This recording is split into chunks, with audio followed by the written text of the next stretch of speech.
para o pessoal do grupo do Fundão. Ok, estamos gravando, então.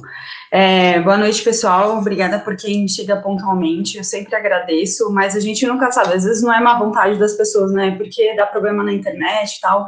Então, eu acabo deixando uns 5, 6 minutos aí além, só para poder todo mundo entrar.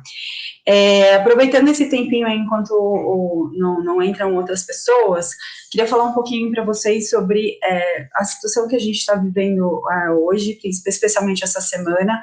Eu sei que tem gente daqui que me segue lá no grupo de investidores iniciantes, e eu também estou postando os áudios lá, mas no grupo do Fundão, mas é bom até a gente alinhar aqui as expectativas e alinhar o que está acontecendo. Não todo mundo sabe que a gente teve bastante ruído aí, principalmente político, desde sexta-feira passada, que fez com que a Bolsa despencasse na segunda-feira, principalmente puxada aí pela Petrobras, pelos rumores não, né, pela troca do presidente lá da Petrobras, que ainda não está confirmada.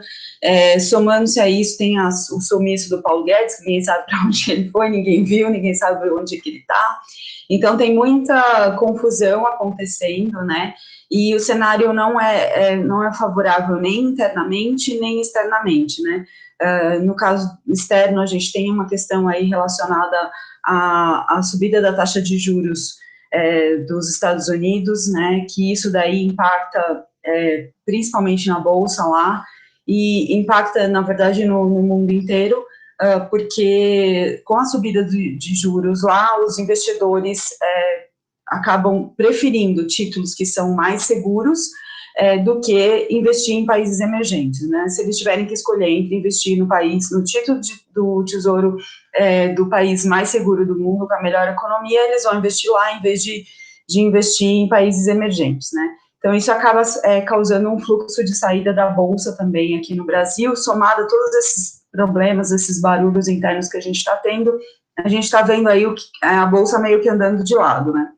Ela despencou, ontem ela subiu um pouquinho, hoje ela subiu, mas bem pouquinho, então não pode se dizer que, nossa, ela engatou uma tendência de alta agora, porque não, né? Na verdade, o cenário ainda é de muita cautela. E quando a gente traz isso para o universo dos fundos imobiliários, se vocês olharem, o IFIX, ele não acompanhou exatamente a queda da Bolsa, e isso é o esperado, tá? Porque o mercado de fundos imobiliários, ele tem muito menos volatilidade do que a Bolsa. Então, o que está acontecendo agora e que poderia influenciar e que a gente precisa estar de olho a partir das próximas reuniões, é bom a gente sempre falar nisso, é a questão do possível aumento da taxa de juros, né, no Brasil, né, da taxa básica na Selic, que isso sim influencia a questão dos fundos imobiliários, porque eles passam a ser, de certa forma, se começar a subir demais a taxa de juros, eles passam a ser menos interessantes para os investidores. A lógica é a mesma. Se os investidores tiverem que investir num título público ou tiverem que investir em renda variável, eles vão investir em títulos públicos, em renda fixa. Então, isso pode provocar uma certa fuga dos fundos imobiliários. Mas lembrando sempre que, né, fundos imobiliários e ações, a gente pensa sempre no longo prazo. Se a gente pensa no longo prazo, a gente sabe que o que está acontecendo, esses chacoalhões que estão acontecendo agora, nesse momento, eles vão ser amenizados, e com o tempo a gente tem tanto a valorização das ações, como a valorização dos fundos imobiliários, e também como a questão dos dividendos, que não para, né? Não é porque a bolsa caiu ou que os juros sobem que os inquilinos vão sumir, desaparecer, né, mudar para outro mundo, porque não é isso que acontece. Então, a gente tem que só ter cautela, cuidado e ir acompanhando o que está acontecendo, né? Outro fator, lógico, que influencia muito nos fundos imobiliários é o desenvolvimento das vacinas. Obviamente, com mais vacinas, com pessoas mais vacinadas, a gente vai ter um fluxo maior, principalmente naqueles que perderam muito, que são os fundos de shopping, de hotéis, né, e também acaba tendo uma consequência em lajes corporativas. E então é importante a gente estar sempre conectado e pensar, e a ideia que eu sempre trago, né, tanto nessas reuniões e no canal, é que a gente abra a mente e comece a fazer, ligar os pontinhos, né, é importante a gente ter essas conexões. Quando a gente fala, por exemplo, de auxílio emergencial, desculpa eu estar me estendendo um pouco mais aqui na introdução, mas eu acho que é importante para a gente alinhar. Quando a gente fala em auxílio emergencial, o que a gente fala? Mais despesas para o governo. Quando o governo fala que ele não tem uma contrapartida, e quando fala, por exemplo, vai furar o teto fiscal, o que significa? Que o governo vai aumentar a dívida pública, né? E como que ele paga isso? Ele emite mais títulos do Tesouro Direto, mas não necessariamente vai ter comprador para eles, aí o que ele faz? Ele aumenta os juros para atrair mais gente, e aí aumenta a dívida pública, né? Porque você paga mais juros, é como uma pessoa que pega dinheiro com um agiota, porque ela já não tem mais crédito, então ela vai lá e corre para o agiota, pensando numa forma mais exagerada, mas para que todo mundo consiga entender. Consequentemente, isso, outra forma que o governo tem de gerar dinheiro é aumentando impostos. Então, outra coisa que a gente tem que estar muito ligado é a questão dos dividendos, né, de uma possível tributação dos dividendos. Então, somando uma possível tributação dos dividendos e mais talvez uma desvalorização aí temporária dos fundos imobiliários por conta da taxa de juros, a gente pode ter um cenário não muito favorável, mas eu não estou falando isso agora no curto prazo, tá? É sempre pensando mais para o final de 2021, quando a gente vai realmente ter uma ideia de como é que as coisas vão funcionar. Dito isso, vamos começar então a reunião hoje para falar sobre um assunto muito interessante. Eu queria até que vocês colocassem nos comentários aí quem conhece, quem já fez flipagem ou já fez arbitragem. Ou isso daí é um bicho de 7 cabeças para todo mundo. Não precisa nem colocar nos comentários, tem pouca gente, pode falar, gente. Quem já fez aqui arbitragem e flipagem de fundos imobiliários? Eu nunca fiz. Nunca fez? Não faço ideia. É bicho papão. Ninguém mais. O pessoal tá tudo tímido, gente. Pode se manifestar. Eu nunca fiz, Pri. Nunca fez, Ju? Não, então, nunca tá bom. fiz. Você falou que estava sem microfone. Não, tem duas Jus. Tem uma Ju que tá sem microfone. Bom, mas ela colocou que é bicho de 1000 cabeças, não são nem 7, de 1000 cabeças. O Rafael é do grupo de iniciantes, tá bom, então. Gente, eu vou explicar para vocês, vou tentar explicar do jeito mais fácil possível, mas ele não é um assunto muito fácil, tá? Ele é um assunto um pouquinho complexo. Arbitragem e flipagem são o que a gente chama de operações de risco dentro do mundo dos fundos imobiliários. Também se aplica a ações, mas eu vou falar só de fundos imobiliários. Prestem muita atenção, eu vou repetir 3 vezes para que ninguém esqueça disso e que fique gravado. É operação de risco. É operação de risco, é operação de risco, entendeu? Então, eu não estou recomendando que vocês façam isso, mas é bom que vocês saibam que existem esses instrumentos para que lá na frente, quando todo mundo estiver já, assim, voando, né, de Boeing, a gente pode começar a pensar nisso, tá? Normalmente, elas são operações de curto prazo, tá? São operações que você tem que analisar realmente o cenário para poder fazer essa operação. Então, eu vou dividir aqui minha tela com vocês. Eu vou comentar, eu fiz até um Excel aqui para poder explicar da melhor forma possível, tá? Então, depois, se vocês tiverem dúvidas, vocês colocam aí no chat, tá? Vão adicionando aí no chat as dúvidas, que depois, no final, eu olho tudo. Ou então, levanta a mão, porque aí, se tiver uma mãozinha levantada, depois eu também respondo, tá? Vamos lá. Vamos supor, vou começar falando de arbitragem, tá? Arbitragem, para vocês não esquecerem, anotem aí que depois vocês vão entender o porquê. É vender para exercer. Anota essa frasezinha, porque depois no final vocês vão entender. Então, vamos lá. Vamos supor que eu tenha o fundo GFund, que é o grupo do Fundão 11, tá? Eu fui lá, eu já comprei várias cotas desse fundo, então meu preço médio é de R$ 95.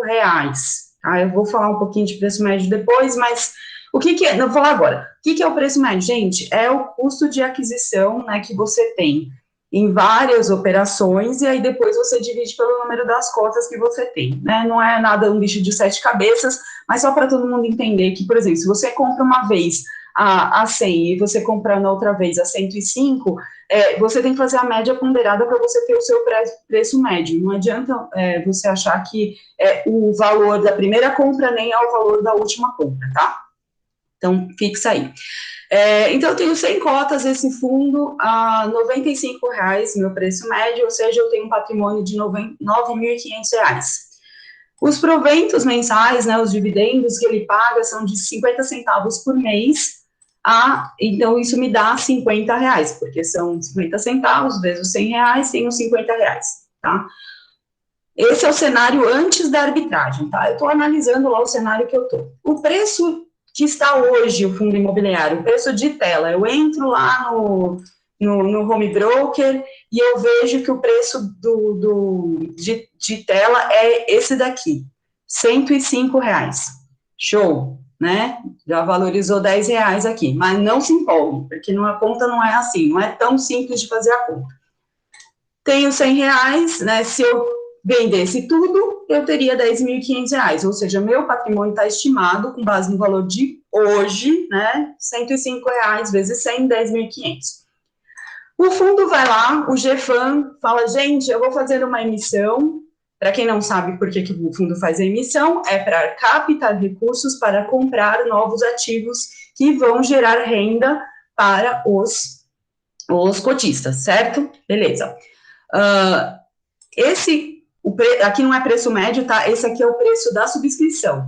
Então, o fundo vai lá, emite o prospecto e fala, cotista, você tem direito a subscrever novas cotas, ou seja, você tem direito de comprar novas cotas, aumentar a sua posição no fundo, porque nós vamos fazer uma emissão de cotas e com isso vai pulverizar. Então, para você manter a sua posição, a gente faz um fator de proporção aqui de 50%, e você tem direito a 50 cotas. Depois eu vou mostrar para vocês onde é que vocês veem essa informação, tá? Não se desesperem. Então, se eu fosse comprar, exercer o meu direito de subscrição, só exercer o direito de subscrição, eu precisaria desembolsar R$ 5.000, ok? Aquilo que eu falei, o fator de proporção, quando o fundo, ele faz uma emissão, ele muda, por isso que muitas vezes você, mas agora não é mais GFAM 11, é o GFAM 12, sim, porque ele vira GFAM 12, ele é como se fosse um outro fundo, tá? Ele fica provisoriamente lá durante o período que ele abre a subscrição até a hora que ele fecha a subscrição, ele vira o GFAM 12, tá? E como é que eu vou operacionalizar a arbitragem? Eu vou lá, eu tenho direito a 50 cotas, certo? Eu pego essas 50 cotas que eu tenho direito e exerço o meu direito. Eu vou lá e vendo no mercado secundário, aquele preço de tela. Lembra que eu falei? Tá, hoje a cotação está 105. Eu vou lá no home broker, falo, vou vender 50 cotas, que vão me dar R$ 5.250. Aí, o que eu faço? Vou também no home broker, e aí vocês têm que ver, lógico, cada home broker tem um caminho diferente, mas você vai lá em ofertas públicas e exerço o meu direito. Eu quero comprar essas 50 cotas a R$ 100, o que daria R$ 5.000, certo? Beleza. Nessa operação aqui, o que você teve? Você teve um ganho de capital. Mas, Priscila, não é 5.000 menos 5.250, não seria 250? Não, porque o valor que você tinha de preço médio, menos o valor que você tem de preço de tela, né, que seria, isso sim seria o seu ganho de capital, vezes o número de cotas que você está comprando. Ai, não me estraga minha fórmula aqui, pelo amor. Ok? Comprei, tive esse ganho de capital, e aí o que eu tenho que fazer? Pagar imposto de renda. Como vocês sabem, imposto de renda, 20% no caso de fundos imobiliários, não, desculpa, não tem aquela isenção dos 20 mil por mês, então é na lata, vendeu, teve ganho, tem que pagar 20%, e são 20%, diferente de ações que são 15%, tá? Então, seu lucro líquido, né, seu ganho de capital, menos o que eu paguei de imposto de renda, deu R$400. Show! O que eu consegui? Antecipar, por isso que tem essa informação aqui dos proventos, 8 meses de proventos. Não é uma maravilha isso, gente? Porque se você recebe R$50 por mês e você tem R$400, você antecipou 8 meses, botou ali no seu bolso, né? E você, no final, termina com a mesma quantidade de cotas, antecipando a sua rentabilidade mensal. Por quê? Você zera a zero, né? Eu vendi 50, comprei, exerci o direito de 50, continuo lá com as minhas 100 cotas, né? Só que, obviamente, isso tem uma consequência no seu preço médio. Porque lembra que eu falei, né? Você comprou a seu primeiro, aí é sempre bom, isso é uma coisa que eu aprendi com o professor Baroni, que é um gênio dos fundos imobiliários. Quando você pensa no seu fundo, nas compras que você faz de fundo imobiliário, considera como estoque. Então, o primeiro estoque que eu comprei, que era de... desculpa, aqui tá errado, que era de 100, tá? É o primeiro estoque que eu comprei, só que aqui eu tenho que dividir por 150, olha lá, a gente vai pegando aqui, sabe, faz ao vivo, né?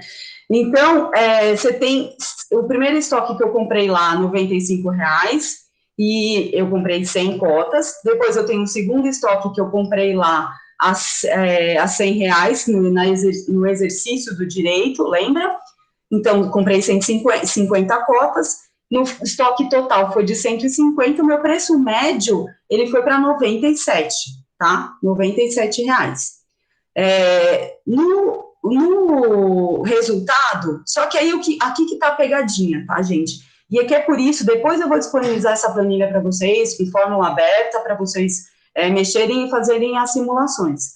O que pega aqui nesse caso? Por exemplo, eu fiz a venda, né, ganhei, botei no bolso, caixa 5.250, certo? Só que eu tive um débito de 5.100, porque foi os 5.000 que eu exerci o direito, né, tirei do meu caixa 5.000, mais R$100, 5.100. Ou seja, o meu saldo efetivo final nessa operação foi de R$150. Então, lembra dos maravilhosos 8 meses que tinham aqui? Eles caíram para 3 meses, né?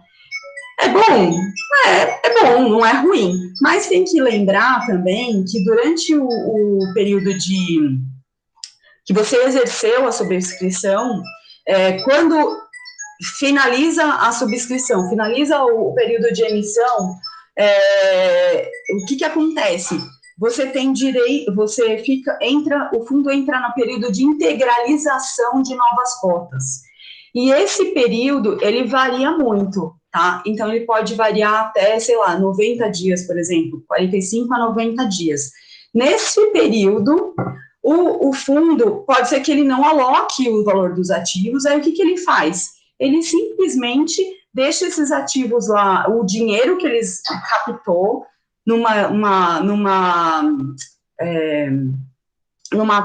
investimento, normalmente em títulos do Tesouro Direto, porque eles não podem investir, não pode gastar seu dinheiro em ações, não pode botar em renda variável, e você vai receber pro rata, né, proporcionalmente esse dividendo, ou seja, não é o dividendo lá do ponto 5 que você vai receber logo no primeiro mês. Ah, fiz a subscrição, no mês seguinte eu já recebo o ponto 5. Não, tá? Porque isso vai mudar, porque o fundo vai ter mais ativos, porque o fundo pode demorar para alocar ativos. Então, tem toda uma dinâmica que precisa ser considerada. Por isso, de novo, o que é isso daí? É uma operação de risco. E tem mais um risco. Vamos supor que você vai lá bonitão, bonitona, vende as suas 50 cotas para exercer o seu exercício, o exercício de direito de subscrição, embolsa os 5.250 e a oferta é cancelada. Você se lasca, não tem o que fazer. Você vai ficar com esse dinheiro na conta e não, ou você compra de novo, recompra as cotas do fundo, mas o que pode acontecer é que você perder posição dentro do fundo, né? Porque depois da subscrição vai para 107, aí você perde dinheiro, né? Então é sempre importante ter em mente que a operação de arbitragem é uma operação que incorre riscos, tá? Não, pode parecer lindo, maravilhoso, se você fizer a conta só. Não, tá 90, eu paguei 95 e tá 105, vou ganhar 15 reais aqui. Não é assim que funciona, tá, gente? Então é bom, 15 não, 10. É importante fazer essas contas, tá? Agora eu vou voltar aqui para vocês, vou parar aqui, vou dar um pause para ver se vocês entenderam, se alguém tem alguma dúvida, se alguém está descabelado. Rafael, você não é obrigado, tá? O que acontece? Essa operação de arbitragem, como eu falei, é uma operação que as pessoas usam, elas são de risco, mas elas são como se você... Como é que eu posso dizer? Elas são operações de riscos, mas você não é obrigado. Mesmo quando você tem direito de subscrição, você não é obrigado a exercer o seu direito. Você pode vender o seu direito de subscrição. Vamos supor, eu tenho direito, assim, eu vou mostrar depois um exemplo meu mesmo, que está acontecendo agora. Eu tenho direito a 50 cotas, entendeu, de subscrição. Mas eu não vou exercer, porque eu não tenho, as cotas estão a 100 reais, vai me custar 5 mil reais, eu não tenho dinheiro para exercer agora. Você tem duas opções, ou você deixa o seu direito passar batido, né, vai cair o direito de subscrição, você não precisa dar andamento nisso, tá? Ou então, você pode vender. Como vende direito de subscrição? Primeiro, tem que ver se é permitido vender, porque lá no prospecto está escrito se você pode abrir mão do seu direito de subscrição ou não. Se você puder, você tem que ir no home broker e colocar o código do seu fundo imobiliário, só que em vez de ser o GFAM 11, ele vai ser o GFAM 12. E aí você vai poder vender o seu direito de subscrição. Lembrando que é muito importante, a Receita Federal entende que você está vendendo um fundo, não existe isso escrito, tá, gente? Mas a opinião dos especialistas, de contadores, etc., é que você está vendendo o seu direito, ou seja, como se você estivesse vendendo um fundo imobiliário, portanto, tem 20% de imposto de renda. Tá? Então, isso é importante que vocês saibam. Existe também algumas questões que tem muitas especificidades, então, por isso, cada um dos prospectos que saem dos fundos, você tem que dar uma olhada e entender como é que eles funcionam. Até a Ju perguntou sobre direito de retratação da subscrição. Ju, eu te confesso que eu não sei direito sobre isso, tá? Eu vou pesquisar e eu volto para você. Pelo nome que você está colocando aqui, é que você pode, de repente, desistir, tá? Porque, assim, quando você exerce o direito, normalmente, exerceu, acabou, vai debitar da sua conta no dia lá tal, que você foi lá e falou, eu quero. Então, naquele dia, vai debitar da sua conta, no caso que eu coloquei lá, os 5.250, tá? Mas pode acontecer, e aconteceu comigo recentemente, que eu esqueci de flagar, de botar um flag num negócio lá, e eles reverteram o meu direito de subscrição, Porque era como se eu tivesse, lá no prospecto, o que ele falava? Que na hora que eu fiz o direito de subscrição, ele falava que se tivesse alguma alteração no prospecto, perguntava para mim se eu aceitava manter ou não. E eu confundi, porque a pergunta era meio estranha, eu pus não, em vez de botar sim. Aí teve uma alteração lá no prospecto. O que aconteceu? Eu perdi meu direito de subscrição. Eu tinha pedido o direito de subscrição, mas eles cancelaram e reverteram o dinheiro para minha conta na corretora quando finalizou a emissão, tá? Mas eu entendo que essa questão da retratação, Ju, é mais do lado de você, de repente, ter uma desistência, né? E você desistir. Mas eu vou... Lembrando, gente, esse é um grupo de estudos. Então, eu não sei tudo. Tem coisas que eu vou ter que pedir ajuda dos universitários. Mas eu vou trazer essa resposta para vocês, seja lá no grupão, seja lá no grupo do Escolinha.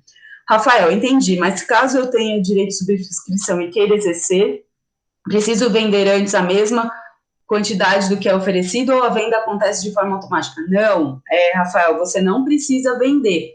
Você tem que ter o seu dinheiro. A operação de arbitragem é como se você estivesse se alavancando, né? Você vai lá e vende, né? Para você poder comprar, né? Eu vendo uma parte e compro, tá?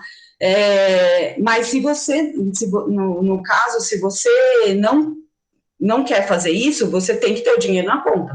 Eu estou com o dinheiro na conta, tenho o direito de subscrição, e aí você vai aumentar ainda mais a sua posição, entendeu? Agora, eu imagino... Ok, entendeu, beleza. Vamos lá. Eu vou passar agora para flipagem. Se ninguém tiver mais nenhuma pergunta da arbitragem, eu vou passar para flipagem. A flipagem, gente, lembra que eu falei que a arbitragem, ela é vender para exercer, né? E a flipagem, o que ela é? Exercer para vender, né?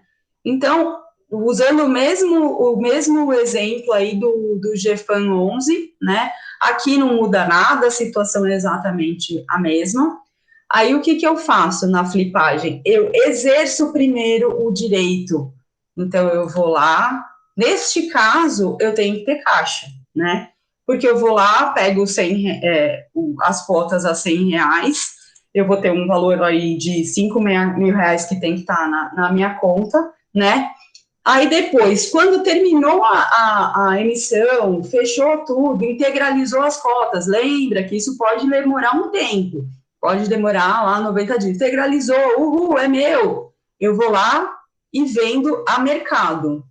Só que isso aqui é o risco dessa operação, porque você pode, na hora que você for vender, isso aqui não está a 100, né? E de repente você tá a 90, ou tá a 95. Por quê?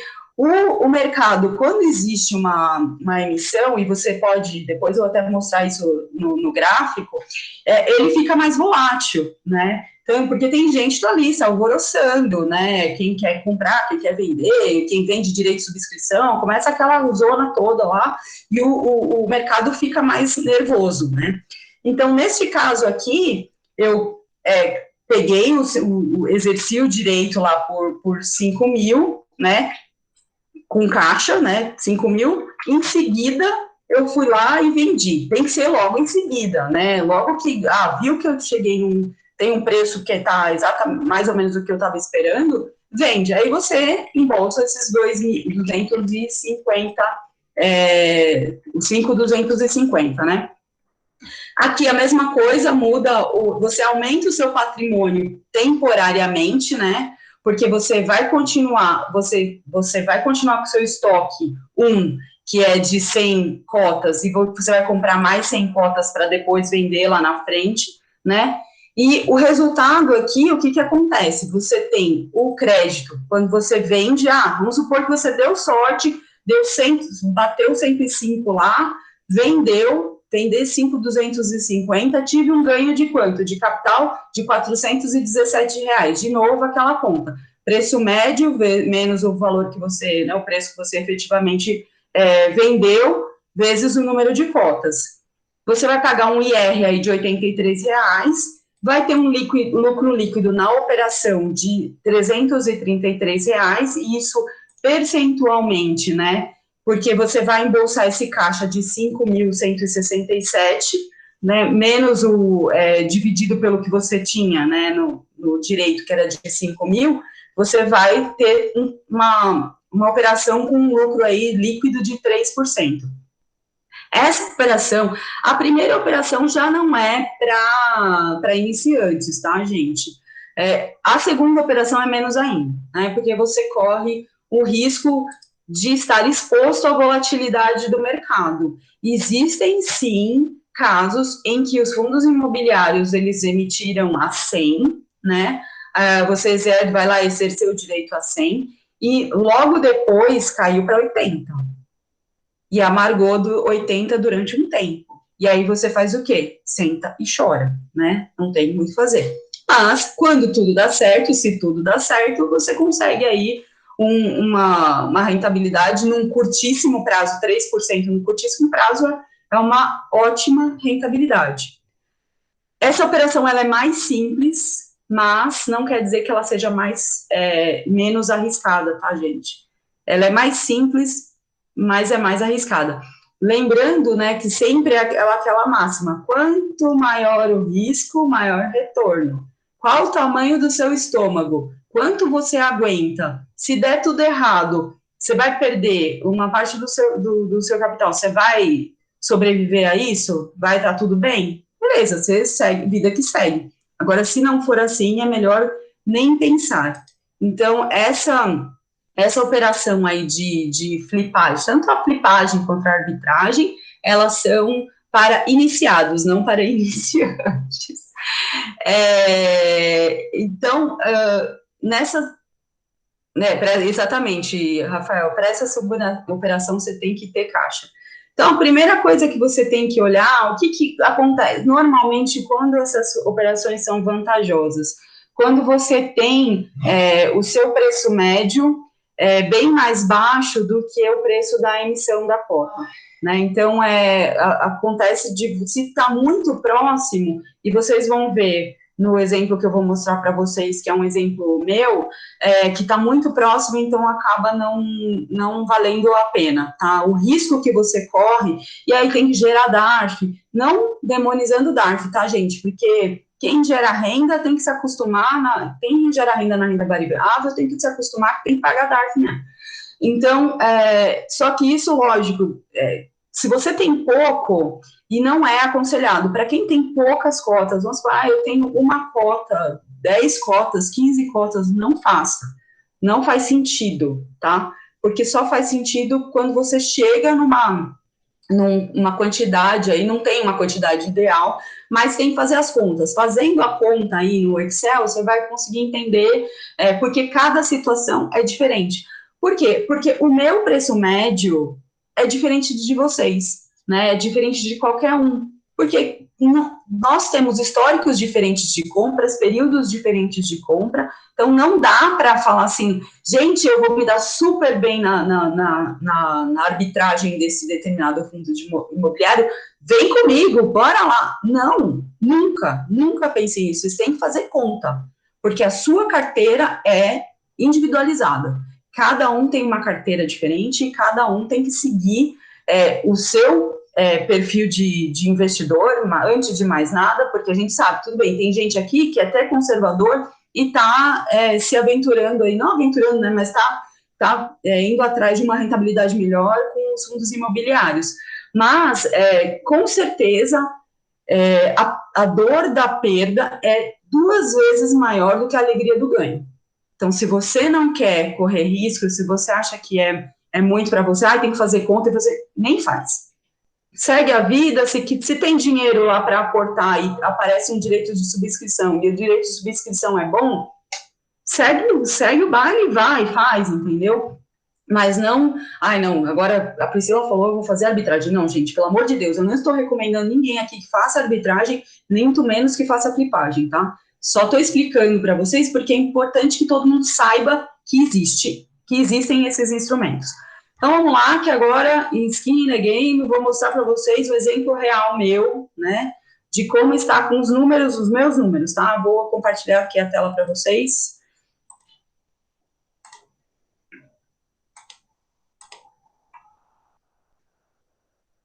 Vou falar aquela frase que agora virou clichê. Isso não é uma recomendação de compra. Bom, vamos lá, gente. Eu tenho CPTS. Tá até errado aqui, beleza. É CPTS 11, que é um fundo de papel, Capitânia Securities. Qual que é a situação? Eu tenho um preço médio hoje, isso aqui é todo de hoje, tá? De 96 reais. E eu tenho 149 cotas desse fundo. Esses proventos aqui eu peguei a média dos últimos 12 meses, tá? Porque isso aqui também é uma coisa que pode te levar ao erro. É bom sempre ser conservador e colocar a média dos últimos 12 meses.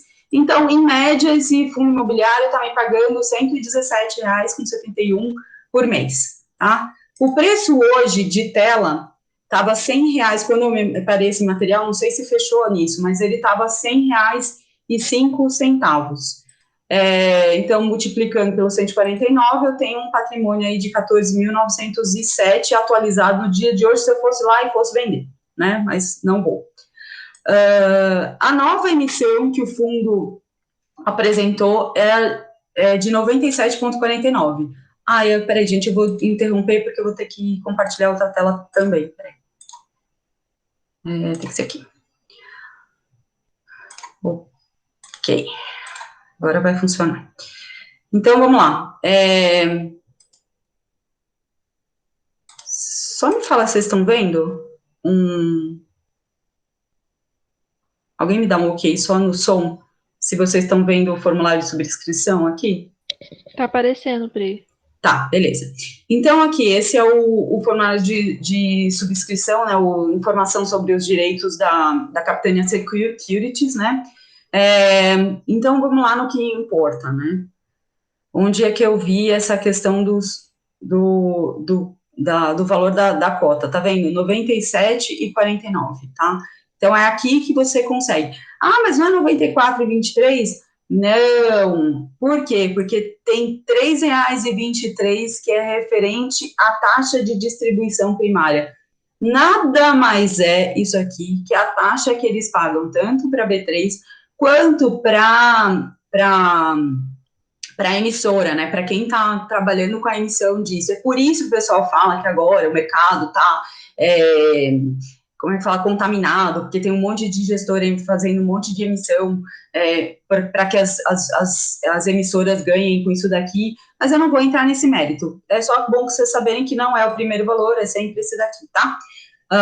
Então, começou no dia 19 de fevereiro, prazo de subscrição, e ele vai até o dia 3 de março, tá? Vamos lá. Então, isso aqui é onde que eu consegui essa informação? Aqui no Status Invest ou no site da própria gestora. Você tem aqui, oferta pública de distribuição de cotas, aviso ao mercado, tá aqui. Ou no site da B3 também tem lá essa informação, beleza? Então, voltando lá, 97,49, né, lembra o valor, e eu tenho direito a 45 cotas. Como é que eu cheguei? Eu cheguei nessas 45 cotas. Aqui, onde está aqui? Meu Deus, perdi o negócio. Uhul. Cadê a proporção, meu Deus? Estava aqui. Ué? Gente, come bola, onde tá? Não estou conseguindo enxergar. Eu sei que estava aqui, mas eu não estou conseguindo ver onde estava.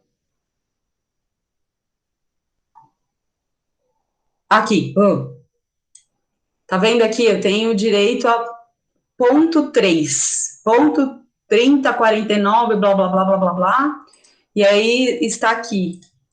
30,49, blá, blá, blá. Então, eu tenho direito a 45 cotas. Eu fiz um arredondamento aqui, porque ele dava quebrado, então, são 45 cotas. Se eu fosse fazer a arbitragem, né? Então, eu tenho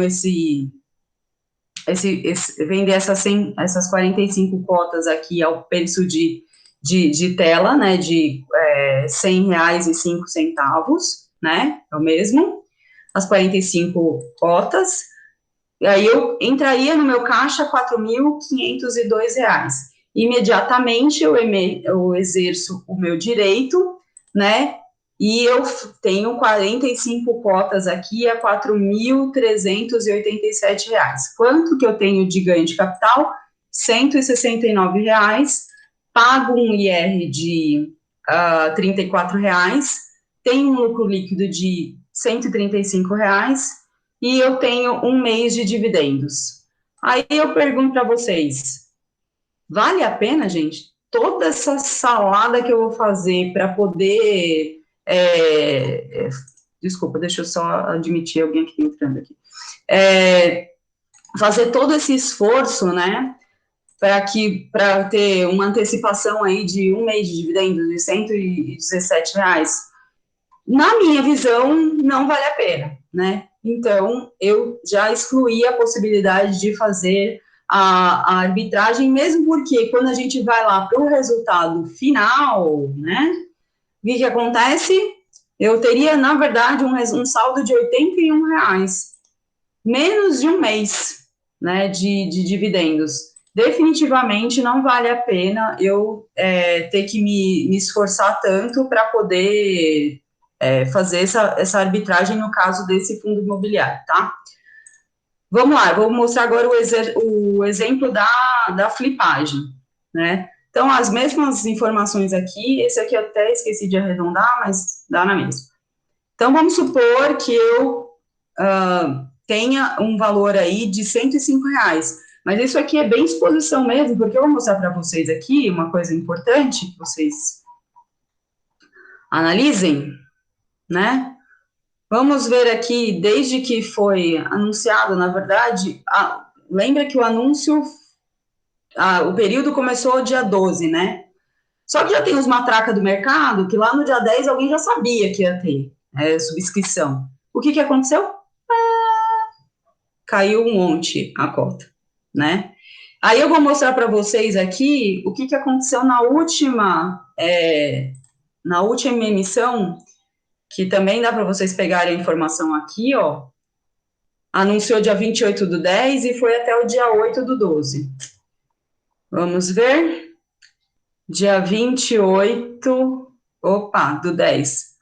Olha lá o que aconteceu, caiu a cota. Então, gente, isso é normal de acontecer, tá? Esse é o mercado, é assim que funciona. Aí até o dia 8/12 até que andou bem, não caiu tanto, né? Ficou ali, né, encerrou, subiu, tá? Só que ela nunca passou de... Esse 105 que eu tô colocando aqui é bem fictício, tá?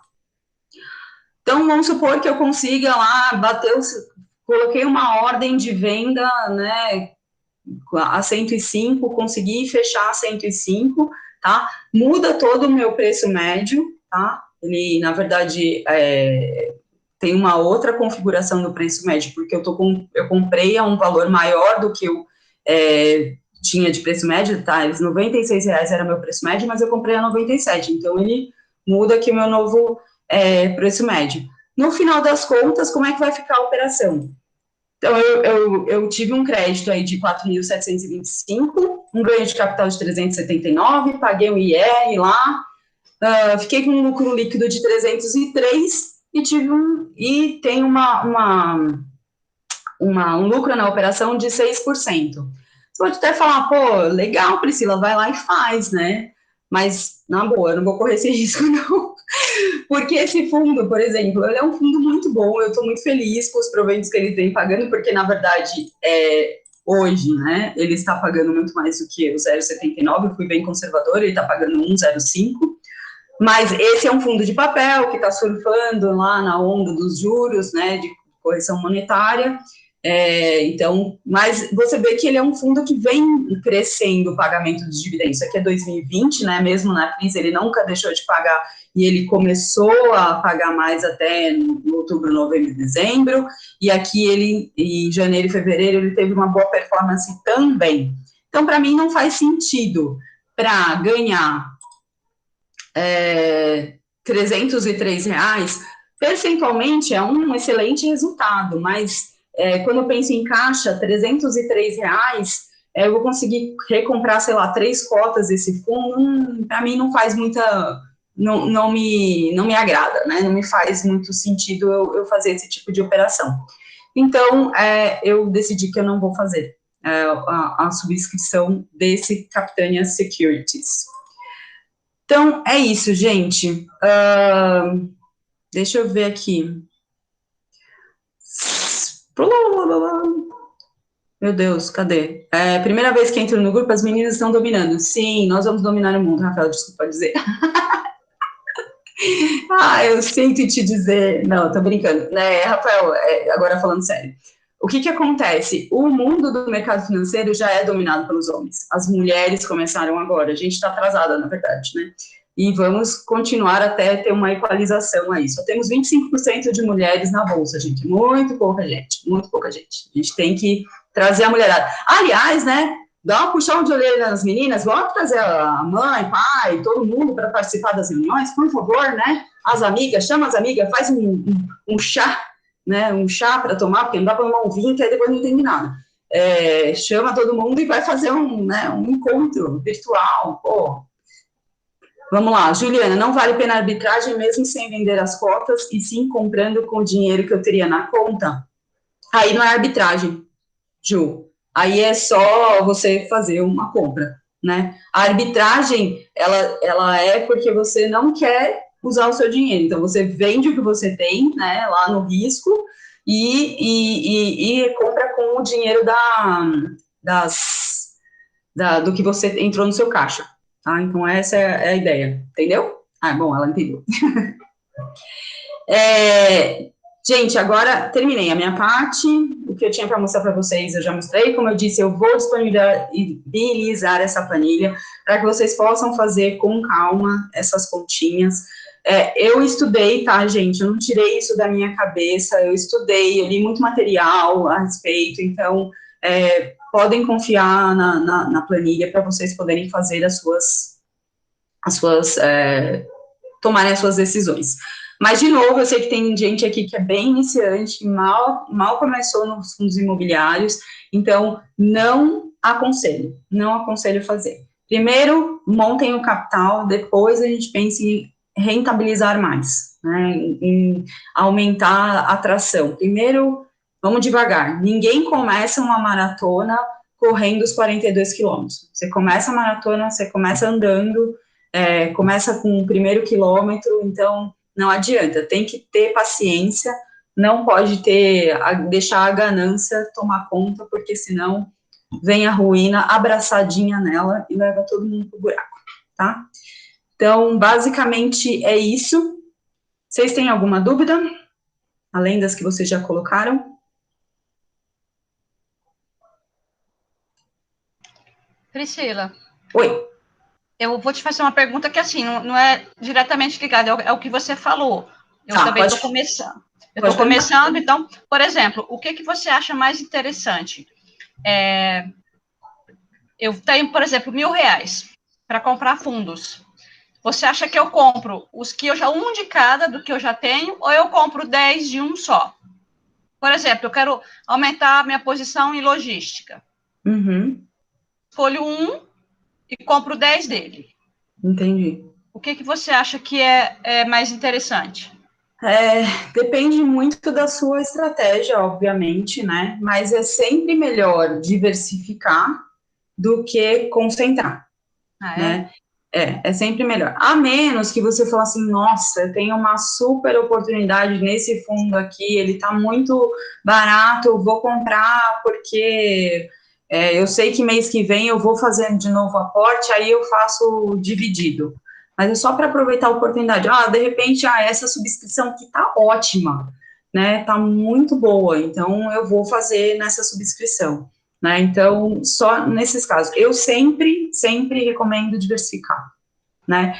Por mais que no começo a gente fala, assim, por que a ideia? Que no longo prazo, você consiga fazer com que os seus fundos, seja você tem 5 fundos, eles se paguem mensalmente. Então, todos os meses, eles consigam te retornar uma cota do fundo, tá?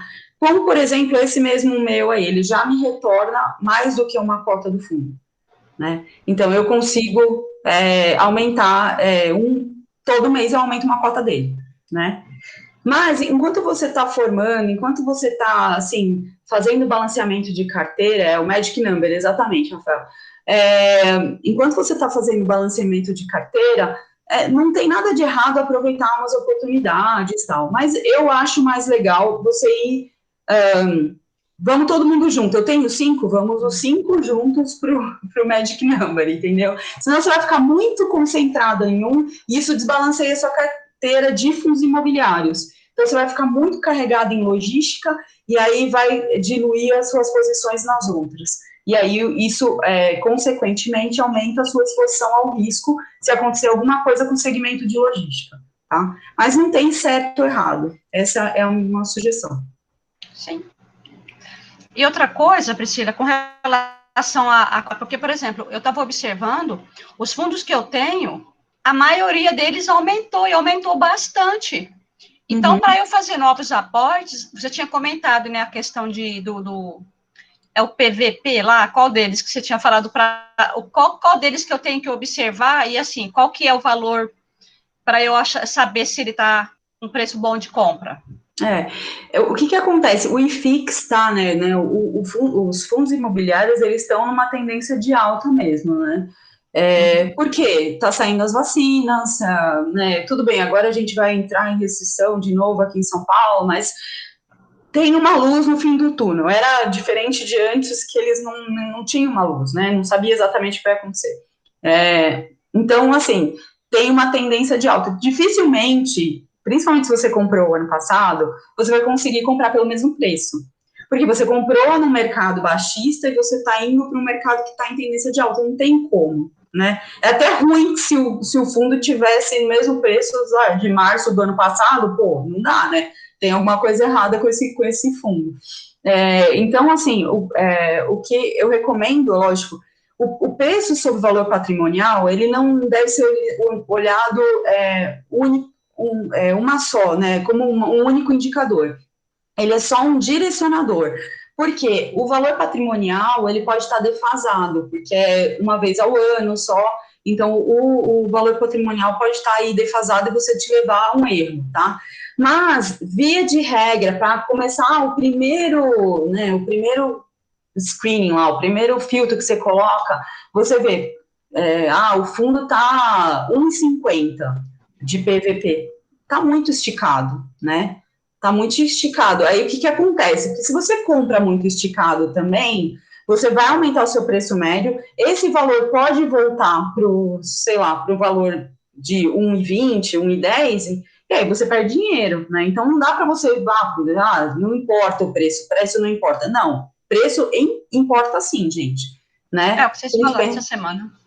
Tem que pensar no longo prazo, não é sei lá, o dinheirinho que a gente ganha não nasce na árvore, né? Como é a crença limitante máxima, né? Dinheiro nasce em árvore é péssimo, mas falando assim, né, mais de uma forma mais clara, assim, tem que analisar. Aí você tem que olhar o relatório do fundo. Bom, o que o fundo está pensando em fazer? Esse fundo aqui fez emissão agora, vai comprar novos ativos. Então, aí vale a pena você pagar um pouco mais por aquele fundo, tipo um HGLG da vida, que o cara que você vê que tem movimentação, eles estão comprando galpão, eles estão fazendo um monte de coisa. Então, por isso que leiam os relatórios. Mas não entendo nada. Bota dúvida lá no grupo, tanto no grupo, porque tem gente do grupo do fundão e tem gente do grupo de iniciantes aqui. Botem as dúvidas no grupo, gente. Na medida possível, eu vou respondendo. Eu já cansei de mandar no privado algumas pontuações para as pessoas, olha, presta atenção nisso, nesse fundo, presta atenção naquilo, eu não me importo de fazer. Por quê? Porque quando eu estudo, eu aprendo e eu, de repente, até vejo oportunidades aí, entendeu? Por isso que eu não me importo. Por favor, vocês podem ficar à vontade, tá? Tá bom. Alguém mais ia falar? Não. Não sei. Rafael, teve queda em 2020, penso que 2021 em diante começa a recuperar. Claro, não como ação, mas tendência de valorização. Claro, sim, exatamente. Na verdade, até, Rafael, complementando o que você falou, o IFIX, né, que é o índice lá dos fundos imobiliários, ele fechou no negativo ano passado, em 10%, né, negativo, enquanto o Ibovespa conseguiu ainda se recuperar e fechou no positivo em 3,9, alguma coisa. Então, o IFIX ainda tem espaço, né? Lógico que vai ser no curto prazo? Não, porque a lógica dos fundos imobiliários não é a mesma lógica das ações, né? Tem um monte de coisas envolvidas, principalmente essa questão dos shoppings, que é a maior incógnita aí. Por outro lado, você tem os que estão super esticados, que são os fundos de logística, que estão foram a bola da vez do ano passado e provavelmente vão ser desse ano, principalmente quando você vê empresas como a Amazon, que está criando novos centros de distribuição, está criando novos galpões logísticos aí, existem oportunidades, tá? Mas, lógico, não é uma coisa que vai valorizar da noite para o dia, né? E é volátil, gente, é volátil também, é renda variável, tem altos e baixos. Você vê quando tem essa questão das emissões, quando tem as emissões, o mercado dá aquela variada, não se assustem, não fiquem olhando todos os dias o home broker ou o site do Status Invest. Lembra, por que eu investi mesmo em fundos imobiliários? É para o longo prazo, é para o médio e longo prazo. Beleza, dá aquela acalmada no coração e segue em frente, tá? Então, basicamente é isso. As vendas online estão bombando mesmo, e não tem galpão, tá? Uma coisa, eu falei até acho que, sei lá, umas reuniões atrás, o grande desafio da logística no Brasil é você implementar a política que as empresas de e-commerce acreditam que é o mais importante para elas, que é o last mile, que é a última milha, estar o mais próximo possível dos clientes. Então, a gente aqui em São Paulo, e tudo bem, tem gente aqui que não é de São Paulo, mas vai entender o que eu estou falando. Quem é de São Paulo, a gente mora no universo paralelo, tá, gente? Então, se eu quiser comprar alguma coisa, eu mesmo, essa semana, eu comprei um livro na Amazon, e como era um livro mais difícil de ser encontrado, assim, demorou 2 dias, né? E eu sei que quem está lá no Nordeste, às vezes pode demorar 10, 15 dias para receber um livro, né? Ou alguma coisa qualquer. Então, como é que você acelera que as pessoas não vão até a loja comprar e você vai comprar lá na Magalu ou em qualquer coisa pela internet? Menor prazo de entrega e melhor preço, né? É isso que vai fazer atrair. Por isso que eles têm que estar perto dos clientes. Por isso que a Magalu saiu recrutando até o tiozinho da esquina para poder fazer as entregas para ela, né? Porque ela garante que se entregue mais rápido, né? Então, a logística vai sim continuar, só que falta também espaço, falta estrutura, né? Falta incentivo, falta um monte de coisa no Brasil. Como eu falei, aqui o mercado do Brasil de fundos imobiliários, ele é ridículo, né? Desculpe a palavra, perto dos Estados Unidos. Os Estados Unidos tem mais de 3.000 fundos imobiliários. Então, assim, é impossível que você não ache um fundo imobiliário que caiba na sua carteira. Aqui a gente está aí sofrendo com a quantidade que tem, que eu já nem lembro mais quantos tem, mas são 400 e pouco, né? É pouca coisa, e muitos deles até para investidor qualificado, que ainda não é o meu caso, mas um dia eu chego lá. Certo? Gente, vocês têm mais alguma dúvida? Não olhe o home broker todo dia, Rafael, você vai ter um infarto. A menos que você seja trader. No dia fala sobre a dívida do Brasil e se isso pode recuperar ou só ficar pior, pois estou tendo mais segurança em fazer aportes lá fora do que aqui. Eu falei no começo, Vitor, acho que você não estava. Mas, não, sim, a dívida brasileira é um problema, né? O fator também do PIB ter uma queda de 4,5% esse ano, né, que está esperada de 2020, e ter um crescimento para 2021 de 4%, quer dizer que a gente ainda está no negativo, né? Então, sim, o mercado brasileiro, o Brasil em si, ele tem um risco país muito grande, né? Mas eu não sou radical e falo, não, vou fazer só aportes lá fora, né? Porque sim, ainda não quer dizer que você tenha zero risco quando você aporta lá fora, né? E tem toda uma questão da pessoa se desfamiliarizar, né? Então, eu sempre recomendo, se você vai diversificar sua carteira, vou colocar uma parte em ações no exterior, REITs no exterior, e acho que faz muito sentido, mas que permaneça também com ações, com renda fixa, né, que tenha um balanceamento aí. Porque, por exemplo, um dos riscos que existem hoje nos Estados Unidos é de que realmente a taxa de juros lá suba. Se a taxa de juros lá subir, o que vai acontecer? A bolsa lá vai cair. E aí você vai chorar em dólar, em vez de chorar em reais, você vai chorar em dólar. Mas, igual, recupera ao longo do tempo e tem uma atração e um poder de recuperação muito maior. Se a gente for pensar a Bolsa dos Estados Unidos, o S&P 500, a Bolsa, não existe a Bolsa nos Estados Unidos, tem várias, né? Mas o índice, por exemplo, S&P 500, ele subiu 15% ano passado. Ou seja, ele se recuperou mais do que, né, muito mais do que no Brasil, né? Então, basicamente é isso. Considerem, mas não tem que ter um pouco mais de ginga aí para partir para o mercado externo, mas sim, eu acho uma boa ideia. Mais alguma coisa? Se ninguém tem mais alguma coisa para falar, eu vou fazer o meu jabá aqui, gente. Na verdade, é o seguinte.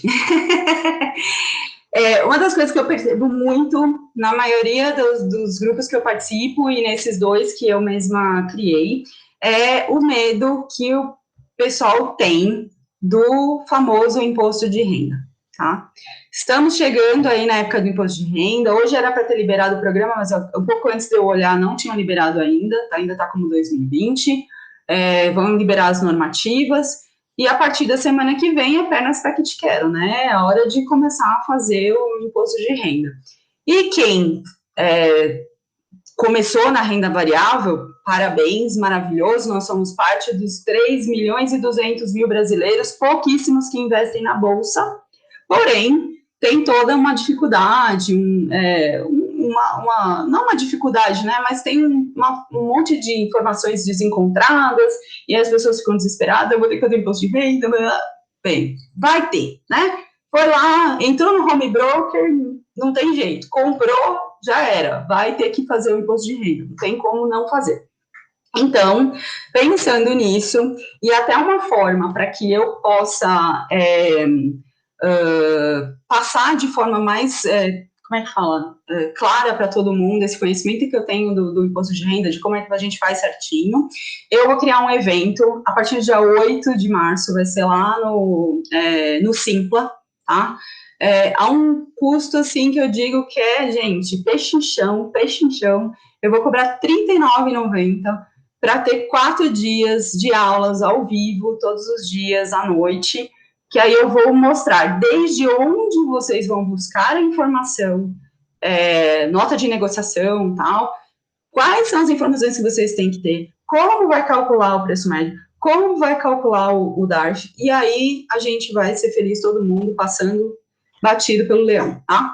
Então, eu vou divulgar mais, mas estou divulgando em primeira mão aqui para vocês, vou passar todas as informações, e eu espero que se você, inclusive para quem fala assim, eu não faço meu imposto de renda, eu entrego para o contador fazer, vale a pena assistir. Por quê?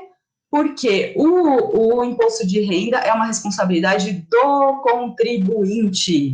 Se der problemas, para não falar outra coisa, e você tiver e for chamado pela Receita, não adianta agarrar no braço do seu contador e falar, vamos juntos lá na Receita, porque não vai adiantar, a responsabilidade é sua. Então, é bom saber o que está fazendo, como está fazendo, mesmo que você pague para alguém fazer, para fazer a parte burocrática, mas é bom você saber se está correto, tá?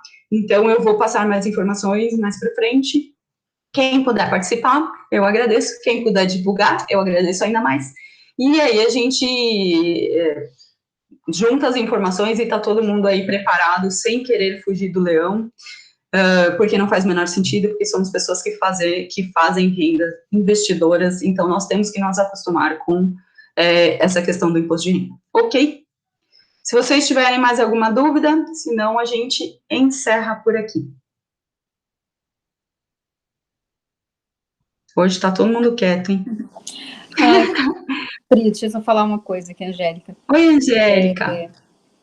Eu vou querer participar do teu curso, sim, porque eu comecei a investir agora e o ano que vem a minha cabeça vai ferver, né? Mas eu já vou estudar esse ano, né? Sim. E assim, realmente tem muitas coisas para mim aprender. No começo eu não entendi nada do que você falou, mas enfim, não é para mim. Mas eu já comecei ali a pensar, né, como vai ser daqui a alguns anos. Enfim, agradecer a aula e depois você me manda o link aí do imposto de renda, que eu tenho que fazer isso daí, tem que aprender que o ano que vem eu tenho que fazer a minha. Excelente, a pessoa planejada, gente, a pessoa já está pensando no ano que vem, ótimo, perfeito, que aí depois eu vou deixar as aulas gravadas, vai ser tudo gravado, vocês vão poder acessar, e vai ser muito, muito bacana. Arrasou. Ok? Então tá, gente, amanhã tem aula de ações, ok? Amanhã eu vou falar sobre os principais pontos, que na última eu expliquei o que era balanço patrimonial, DRE, blá, blá, blá, blá, blá, blá, mas dessa vez é na prática, vamos pegar uma ação, vamos analisar todo mundo junto, vamos ver como é que funciona para começar a tirar as caraminholas da cabeça, para quem ainda tem. E aí a gente constrói juntos aí, gente, tá bom? Até amanhã, Beleza, estarei. então. Boa noite. Beijo para vocês, gente. Boa noite. Bom descanso. Tchau, tchau. Você também.